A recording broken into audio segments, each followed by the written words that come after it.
स्वामी विवेकानंदांचे हे 12 विचार पाठ करून आचरणात आणले तर तुमचं आयुष्य बदलून जाईल। जानेवारी 12 हा दिवस स्वामी विवेकानंद यांच्या जयंतीनिमित्त राष्ट्रीय युवा दिवस म्हणून साजरा केला जातो। आपल्या देश तरुणांची संख्या जास्त असल्याने आपल्या देशाला तरुणांचा देश असेही संबोधतात, परंतु आजच्या तरुणाईला सुयोग्य विचारांचे वळण देणे अतिशय महत्त्वाचे आहे। यासाठी त्यांच्यासमोर स्वामी विवेकानंद यांच्या कार्याचा, विचारांचा आदर्श असायला हवा।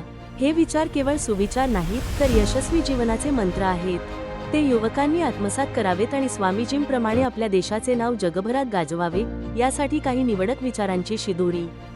उठा, जागे व्हा आणि जोपर्यंत लक्ष्य प्राप्त करत नाही तोपर्यंत थांबू नका। स्वतःचा विकास करत रहा। लक्षात ठेवा, गती आणि वाढ ही तर जिवंतपणाची लक्षणे आहेत। या विश्वातील सर्व शक्ती आपल्याकडे आहेत, परंतु आपण आपल्या डोळ्यावर हात ठेवतो आणि किती अंधार आहे म्हणून रडत बसतो।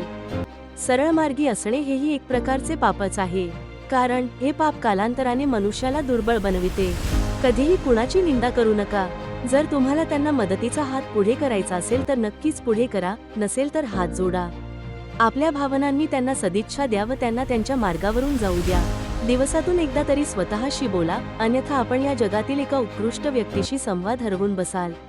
आयुष्यात जोखीम घ्या, जिंकलात तर नेतृत्व कराल आणि हरलात तर मार्गदर्शन कराल। जग ही एक मोठी व्यायामशाळा आहे, जिथे आपण स्वतःला मजबूत बनविण्यासाठी आलो आहोत। जे कोणी आपल्याला मदत करतात त्यांना विसरू नका, जे कोणी आपल्यावर प्रेम करतात त्यांचा द्वेष करू नका आणि जे कोणी आपल्यावर विश्वास ठेवतात त्यांना फसवू नका। कधीच स्वतःला कमी समजू नका। ज्या गोष्टी तुम्हाला दुर्बल बनवित आहेत अशा गोष्टी विष आहेत असे समजून त्यांचा त्याग करा। एका वेळी एकच गोष्ट करा आणि ते करत असताना आपले सर्व लक्ष त्या गोष्टीवरच केंद्रित करा। मेंदू आणि हृदय या दोघात संघर्ष चालू असेल तर नेहमी हृदयाचे ऐका। कोणत्याही गोष्टीची मनात भीती बाळगू नका, तरच तुम्ही अद्भुत काम करू शकाल आणि हा निर्भीडपणाच तुम्हाला परम आनंद देईल। मनाची शक्ती ही सूर्याच्या किरणांसारखी असते, जेव्हा ती एका केंद्रबिंदूवर केंद्रित होते तेव्हाच ती प्रखरतेने चमकते। जर आपले व्यक्तिमत्व सुंदर नसेल तर सुंदर दिसण्याला काहीच अर्थ नाही, कारण सुंदर दिसण्यात आणि सुंदर असण्यात खूप फरक असतो। Thanks for watching.